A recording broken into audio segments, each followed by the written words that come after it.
आंखें खुल रही, मुंह फैल लिया तो सबसे पहले मोबाइल चेक कर रहा, व्हाट्सएप किस किस का है वो। रात जो पोस्ट डाली थी कितने कमेंट हुए, कितने लोगों ने लाइक किया है। ओ भाई क्या है ये, इसके चक्कर में दुनिया आखिरत दोनों बर्बाद। ये फॉलोवर ऑल ओवर कुछ नहीं देने वाले, कुछ नहीं देने वाले। अभी एक एक्सीडेंट हुआ मनोटा के पुल पे, बताया गया बहुत बड़े यूट्यूबर थे, बहुत बड़े यूट्यूबर थे, लेकिन कौन फॉलोवर काम आया, किसके काम आया। मैं कहता हूं आपके मिलियन बिलियन चाहने वाले हैं, लेकिन कब्र में कोई आएगा, बोलो जोर से आएगा कोई, तुम्हारे हिस्से की आप मार खा लेगा कोई आकर के, तुम्हारी कब्र में कोई लेटेगा। ये दुनिया बड़ी बेवफा है, इतनी बेवफा दुनिया का एक एक सुराग ढूंढ के बंद करती है। एक एक सुराग यूसुफ भाई सगा यार खड़े होके कहता है ये बंद करो, यहां से हवा नहीं आनी चाहिए। बताओ जब सारे सुराग बंद हो जाएंगे, एक कमरे की लाइट भाग जाए तो छठी का दूध याद आ जाता है, और अगर कब्र का अंधेरा देखेंगे तो क्या बनेगा। अल्लाह, क्या ये मोबाइल काम आएगा, ये हमारे फॉलोवर काम आएंगे, ये हमारे चाहने वाले काम आएंगे, जो थोड़ी सी वाह वाह के लिए हम इनकी रजा के लिए रब को नाराज करे बैठे, ये काम आएंगे हमारे। नहीं, खुदा की कसम, जब कब्र में एक एक सुराख बंद कर दिया जाएगा, तख्ते लगा दिए जाएंगे, अपने पराए सारे लौट आएंगे और फरिश्ते ला के तुझे बिठाएंगे।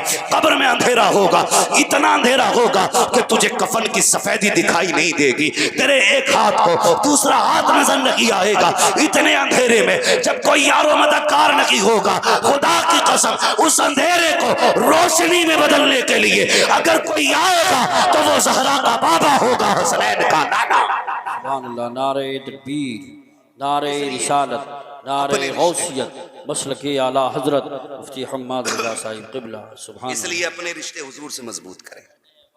नौजवानों, मौत आ रही है। उन्होंने सोचा था इतना कमाने वाले लोग, इतनी शोहरत रखने वाले लोग इतनी आसानी से मौत के मुंह चढ़ जाएंगे। सोचा था तेरी मेरी मौत का पता है कुछ नहीं ना। खुदा जाने कल का सूरज कौन देखे कौन ना देखे, लेकिन ये दुआएं मांगा करो उजाले अपनी यादों के हमारे साथ रहने दो, न जाने किस गली में जिंदगी की शाम हो जाए। इसलिए कम से कम इतनी नेकी हम इकट्ठी कर ले जो मरने के बाद काम आ जाए, मरने के बाद काम आ जाए। मैं अक्सर ये बात बताया करता हूँ और आज फिर बता के जाऊंगा। एक बंदे ने फोन किया, उसने कहा मैं गाड़ी चला रहा था, गाड़ी चलाते चलाते कहने लगा मैं 2 मिनट सो लिया। बोले मेरा जजमेंट देखें हजरत, गाड़ी बिल्कुल सेफ चलती रही। मैंने कहा 2 मिनट तो क्या, अगर 40 पे भी तेरी गाड़ी चल रही होगी ट्रक, तब भी 2 मिनट में काफी चली, और इतनी देर तक जजमेंट नहीं बचा सकता। हाँ, तेरा तजर्बा इतनी देर तक नहीं बचाएगा। मैंने कहा नेकी बता कौन सी करता है।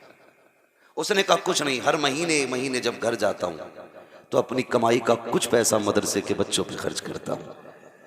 तो मैंने कहा पगले, तू इसे अपना जजमेंट, अपना हुनर न कह, तेरी गाड़ी तो कब की पलट गई होती, किसी की दुआओं ने बचा रखा था। अगर आप भी चाहते महफूज रहे तो कुरान वालों की दुआएं साथ रखें, दीन वालों की दुआएं साथ रखें। ये वो जमात है, अगर किसी कब्रिस्तान से गुजर जाए तो अल्लाह इसके कदम की बरकत से कब्रों का अजाब उठा लेता है। हाँ, और मैं कहता हूँ बीमारी लगी है ना, घर में बरकत नहीं हो रही है, सालन कम पड़ लिया तो तावीज लेने भाग रहा। 2 दिन से चावल कम पड़ जा रहे हैं। हमारी बीवी रोजाना 1.5 किलो से 2.25 पे आ गई, लेकिन पूर नहीं फट रही। कह रहे आप डोरी दे दो, क्या हंडिया में डालेगा है? क्या करेगा भाई, डोरी दे दो। 2 काम करने। नंबर 1, बहनों से गुजारिश है, जब भी खाना पकाया करो पहले बिस्मिल्लाह पढ़ो करो, फिर मदीने वाले पे दुरूद पढ़ा करो। ये बहनें अमल करें। और आपसे इतनी गुजारिश है, बरकत नहीं हो रही है ना, एक मदरसे का बच्चा ले जाइए और उसे अपने घर में खाना खिलाइए। और उसके लिए वो प्लेट नहीं होनी चाहिए जिसको यूज एंड थ्रो कहते हैं।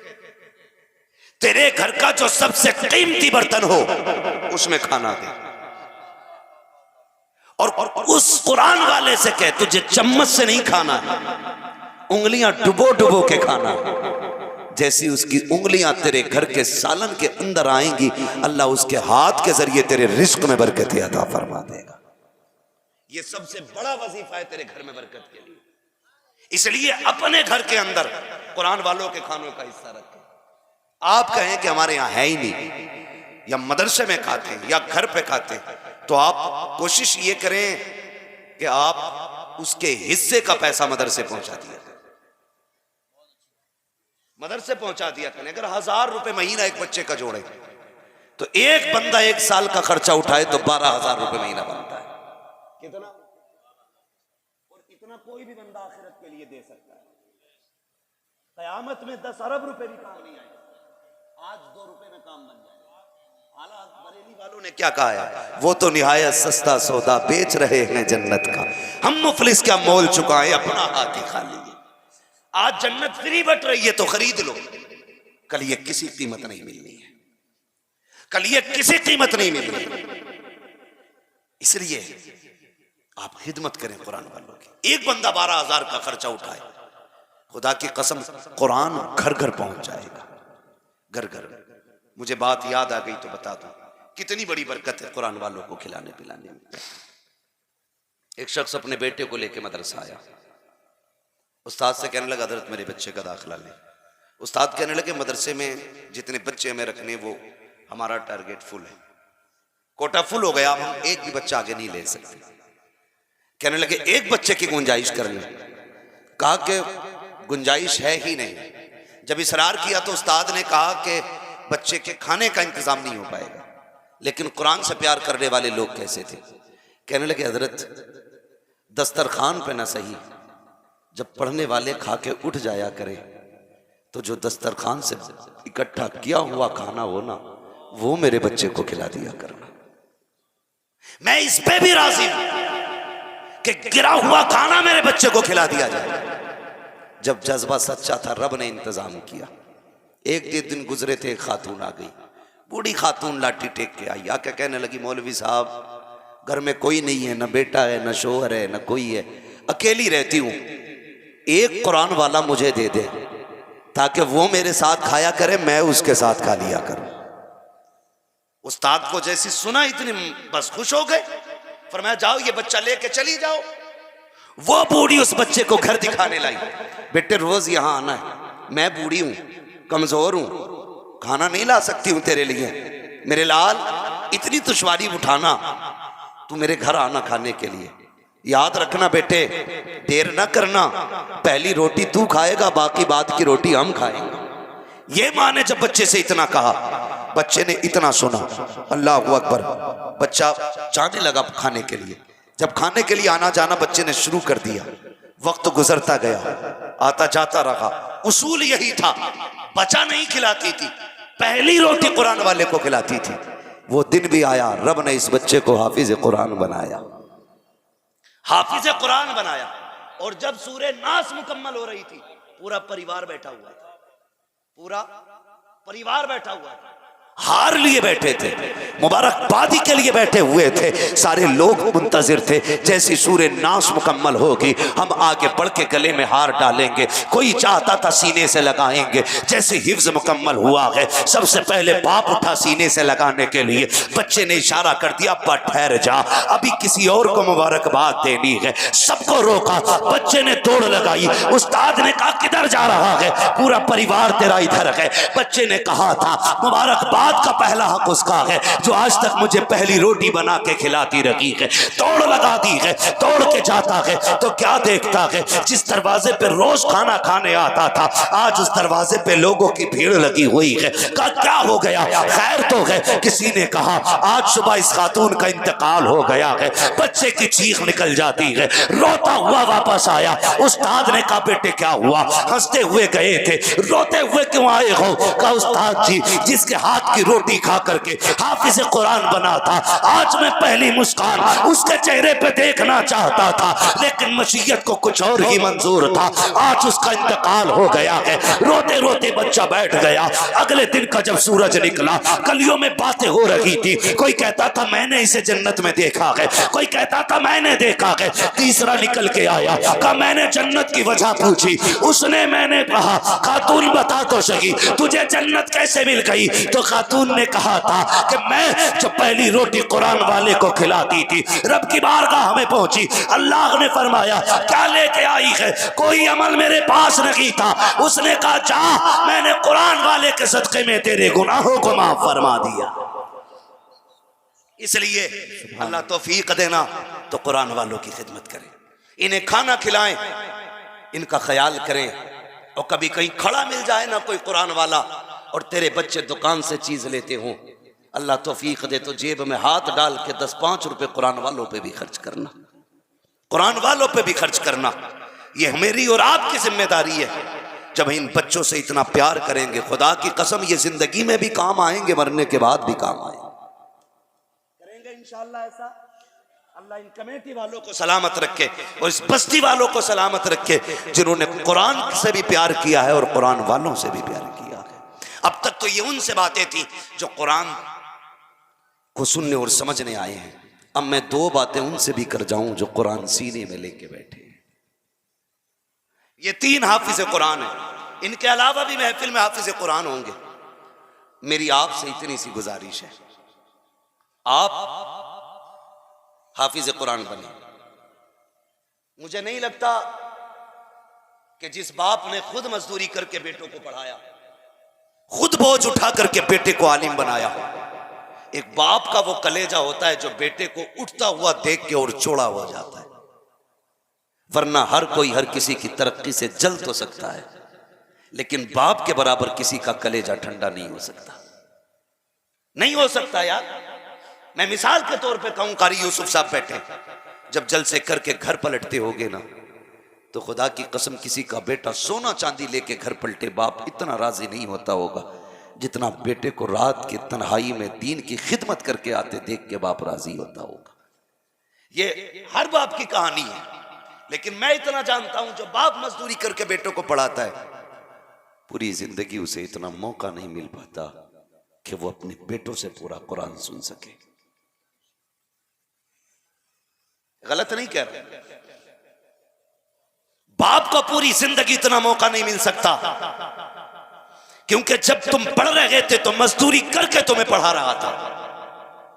किसी को बेटियों की जिम्मेदारी ने फुर्सत नहीं लेने दी, किसी को घर के खर्चों ने नहीं सीधा होने दिया, किसी ने लोगों के कर्ज ने सीधा नहीं होने दिया।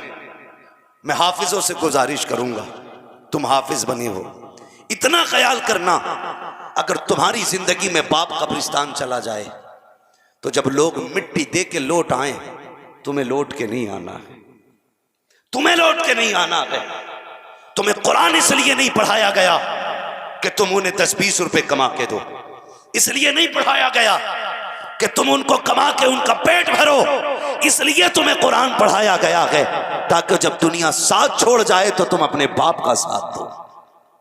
हाफिजों से मेरी गुजारिश है, जब लोग कब्र पे मिट्टी डाल के पानी डाल के फाता पढ़ के लौट चलें, तुम्हें बैठ जाना है बाप की कब्र पे और कहना अब्बा पूरी जिंदगी तुझे कुरान सुनने की फुर्सत ना मिली, मुझे सुनाने की फुर्सत ना मिली, अब्बा आज तुझे भी फुर्सत है, मुझे भी फुर्सत है, आज तो कुरान सुन, मैं तुझे कुरान सुनाऊंगा। ए कुरान पढ़ने वालों, हाफिज कुरान, तुमसे गुजारिश है, जब दुनिया बाप को छोड़ के आ जाए, तुम अलहम्द के अलिफ से लेकर के वन्नास के सीन तक पूरा कुरान सुना के उठना। मेरा ईमान कहता है कुरान मुकम्मल होने से पहले अल्लाह तुम्हारे बाप को जन्नत की डिग्री अता फरमा दे।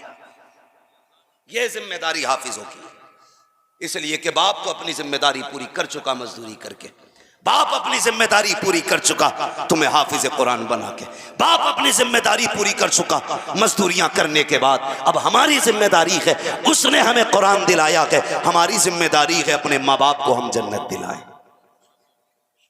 अल्लाह ताला हम सबको कुरान और साहिब कुरान से प्यार करने की तौफीक अता फरमाए।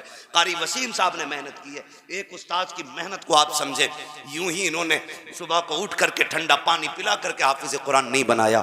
खुदा की कसम बहुत कुर्बानियाँ देना पड़ती हैं तब एक बच्चा हाफिज कुरान बनता है, तब जाके एक बच्चा हाफिज कुरान बनता है। मैं कहता हूँ हाफिज कुरान के वालिदैन से कहूँगा मैं कि आप आज आपके 3 बच्चे हाफिज बने हैं, अलग अलग घरों के बच्चे हैं। मैं तीनों से गुजारिश करूँगा, फैमिलियों से ख्याल रखना, ये याद रखना, ये मत समझना तुमने एक जोड़ा दे करके या 2 जोड़े दे के 2000 रुपये दे करके उस्ताद का बदला अदा कर दिया गया। दावे के साथ कहता हूँ खुदा की कसम, हाफिज कुरान तेरे बच्चों को बना करके इन्होंने जितना बड़ा एहसान किया है ना, उसके बदले में अगर अपने बदन की खाल उतारो और उसका जूता बनाकर भी उस्ताद को पहनाओ ना, तब भी जो बच्चे पे तेरे उस बच्चे के उस्ताद ने एहसान किया है उसका हक अदा नहीं हो सकता है, उसका हक अदा नहीं हो सकता है। हाँ हाँ, मुफ्ती आसिम साहब बैठे हैं, ये उलमा बैठे हैं, दावे के साथ कहता हूँ यार, सुनार हो, जवागरी हो, कोई भी बड़े से बड़ा कारीगर हो, तेरे बेटे को सिखाएगा तो दुनिया दे सकता है।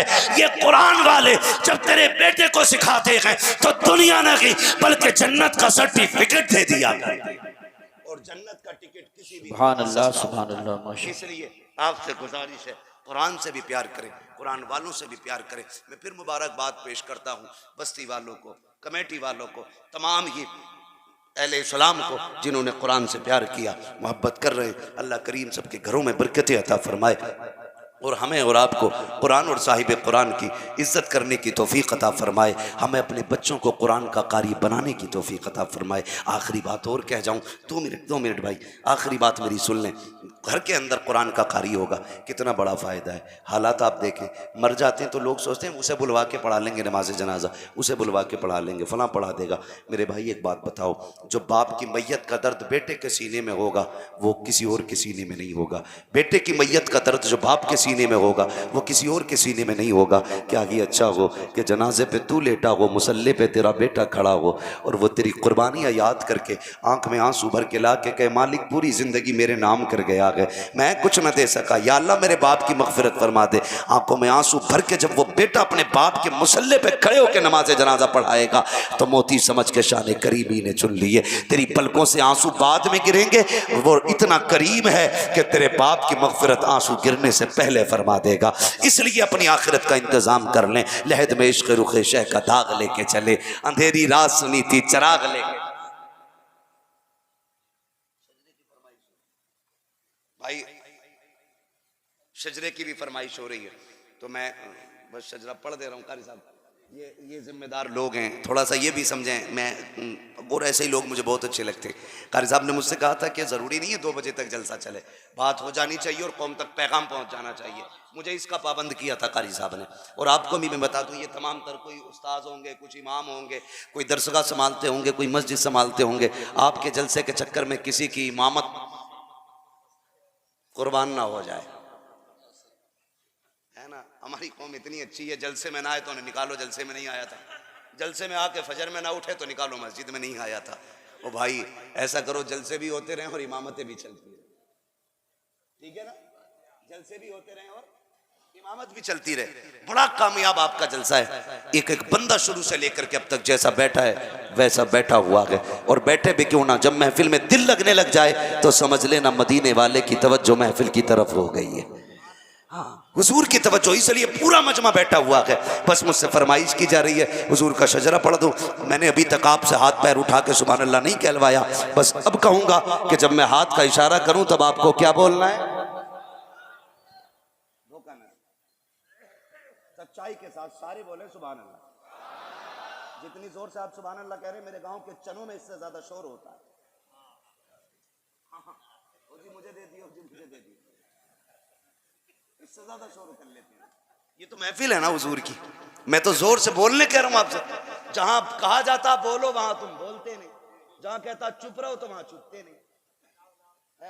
नहीं लाओ लाओ नहीं, जुमे के दिन खुतबे से पहले ही देख लो। हाँ भाई गेहूं उठ गए, गन्ना कट गया, अब के तो बत्ती बन गई, सारी बत्ती मस्जिद में बना दिया जाके। जहां चुप रहना चाहिए वहां बोले जा रहा है, और जहां बोलना चाहिए वहां बिल्कुल बुत बन के बैठे हम लोग। जरा बोल दे सुभान अल्लाह। मैं आपको बता दूं, मैं हाथ का इशारा तब करूंगा जब मुझे सांस लेना होगा। आप सुभान अल्लाह कहेंगे, मुझे सांस लेने का मौका मिल जाएगा, आपका भी काम हो जाएगा, मेरा भी काम हो जाएगा। बात साफ सुथरी अच्छी रहती है। और बीच में देखो साथ ना छोड़ियो, वरना ये शजरा निकाह में बंधा हुआ नहीं है कि शुरू कर दिया तो पूरा ही करके हटना है। जहां तुम साथ छोड़ दोगे वहीं शजरा रोक के हम भी हट जाएंगे।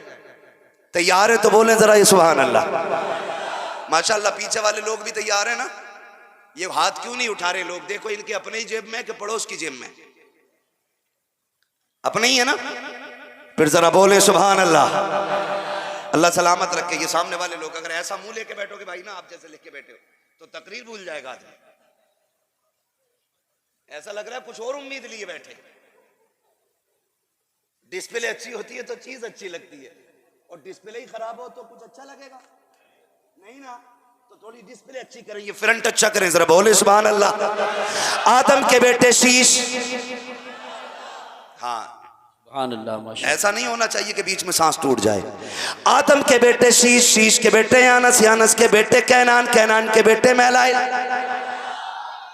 ये दो हिस्से तुमने कर रखे। ये इधर वाले तो देखते हमारा मुंह देखेंगे तब हम सुभान अल्लाह बोलेंगे, वो कह रहे हमारा मुंह देखें तब हम सुभान अल्लाह बोलें। भाई मैं किधर किधर देखूं? बस तुम मेरा हाथ देखो और फिर सारे बोला करो साथ। मेंबर वाले भी सुभान अल्लाह कह के दुआएं दे दे। ये बैठे हैं, कम मत समझना, बहुत बड़ी बात है। जिस उम्र में कमर के पीछे तकिया होना चाहिए था बिना टेक के बैठे। और कई अब जवान देख लेना ऐसे बैठे, जवानी में कमरें टूट गई। अल्लाह भला करे। हालात हमारी कौम कैसे, 3 बजे तक मोबाइल चला रहे और ऐसे हो गया, और झंडा लेके कह रहे सरकार की आमद मराबा, और झंडे से ज्यादा खुद हिल लिया। ये कंडीशन जवानों की है। अगर कोई थप्पड़ मार दे बिजली का पंखा बन जाएगा। जिंदगियों की भी हिफाजत करो, टाइम से सोया करो, टाइम से उठा करो। नींद अल्लाह की बहुत बड़ी नेमत है। उनसे पूछो जिन्हें नहीं आती है, गोलियां खा खा के सो रहे हैं। अल्लाह ने तुम्हें दी है कि तुम उसे बर्बाद कर रहे हो। नींद अल्लाह की बहुत बड़ी नेमत है। वक्त पे सोया करो, वक्त पे। ऐसे ही करेंगे इंशाल्लाह। अब्बा से कहो कि लल्ला क्यों नहीं उठा, तो कह रहे हैं मैं बताऊं मैं ही ना उठा था। अबे जब अब्बा 11 बजे उठ रहा तो लल्ला 1 बजे नहीं उठेगा? क्यों भाई? क्योंकि अब्बा ने 2 बजे तक मोबाइल चलाया था, लल्ला ने 4 बजे तक। यही कंडीशन है ना सारे। ओ भाई जब घर जाया करो मोबाइल पे फ्लाइट मोड लगाओ, फेंक दो। इसलिए कि परिवार परिवार होता है, अपनों को वक्त दिया करो। इसलिए कि यार 1000 मिल सकते हैं, परिवार बार बार नहीं मिला कर सकता है। इसलिए अपनों को वक्त दिया करो। मोबाइल से ज्यादा अपनों से बैठ के बात किया करो। कह रहा मूड फ्रेश नहीं था, मोबाइल चलाने लगा, मर जाएगा, फट जाएगी खोपड़ी है। मोबाइल फ्रेश, अगर मूड फ्रेश करना है ना तो 10 मिनट माँ से बात किया कर, पूरा मूड फ्रेश हो जाएगा। 20 मिनट अब्बा से बातें किया कर, ज़हन खुलता नजर आएगा। करेंगे इंशाल्लाह ऐसा ही। तो जरा बोले सुभान अल्लाह। ओ भाई सर ना खुजा, भी ऐसा टाइम नहीं आया। मैंने सुभान अल्लाह कहने को बोला तो सर खुजाने लगे भाई। बोले जरा सुभान अल्लाह।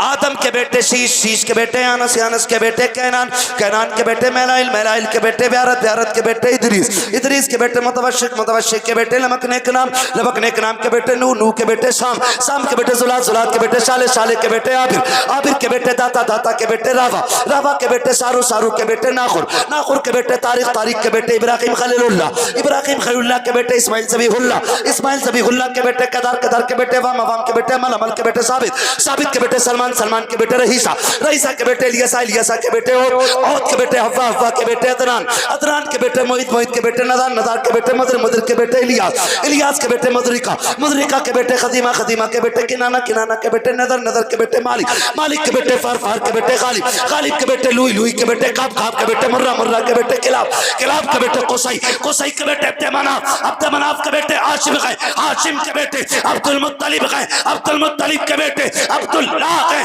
अब्दुल्लाह के बेटे मोहम्मदुर रसूलुल्लाह। नारे तकबीर, नारे रिसालत, नारे हैदरी, नारे गौसियत, मसलके आला हजरत, फैज़ान आला हजरत, सरकार की आमद, आका की आमद। मक्की की आमद, मदनी की आमद, उलमाए अहले सुन्नत, मुफ्ती हम्माद रजा साहिब क़िबला। अल्लाह इन नौजवानों को सलामत रखे। बड़ी मोहब्बतें थी माशाल्लाह, दावत में भी बड़ा खुलूस था कि हमारे करामत चचा के ज़रिए हमारे कमेटी वालों ने, कारी साहब ने कैसे कैसे करके राब्ता निकाल करके आखिर ये सबब बन ही गया कि हमारी और आपकी मुलाकात हो गई। अल्लाह करे ये महफिलें बार बार सजती रहें और बार बार मुलाकातें होती रहें, इसी तरह कुरान का जश्न मनता रहे और इसी तरह चेहरे सजते और संवरते रहें। बस अल्लाह ताला हम सबको कुरान और साहिब कुरान से प्यार करने की तौफीक अता फरमाए और हम सबको कुरान वालों की खिदमत करने की तौफीक अता फरमाए। बस जो हुए गलत उनको माफ़ फरमाए रब्बे कायनात। ज़िंदगी ने दिया साथ, फिर होगी मुलाकात। चमन रहा फूल खिलेंगे, ज़िंदगी रही फिर मिलेंगे। मुसाफिर हैं हम भी, मुसाफिर हो तुम भी, किसी मोड़ पर फिर मुलाकात होगी। फ़कीरान आए सदा कर चले, सदा खुश रहो ये दुआ कर चले। सारे लोग कलमा शरीफ पढ़ लीजिए, ला इलाहा इल्लल्लाहु मुहम्मदुर रसूलुल्लाह, अस्तगफिरुल्लाह रब्बी मिन कुल्लि ज़ंबिन व अतूबु इलैहि व मा अलैना इल्लल बलाग। अस्सलामु अलैकुम व रहमतुल्लाहि।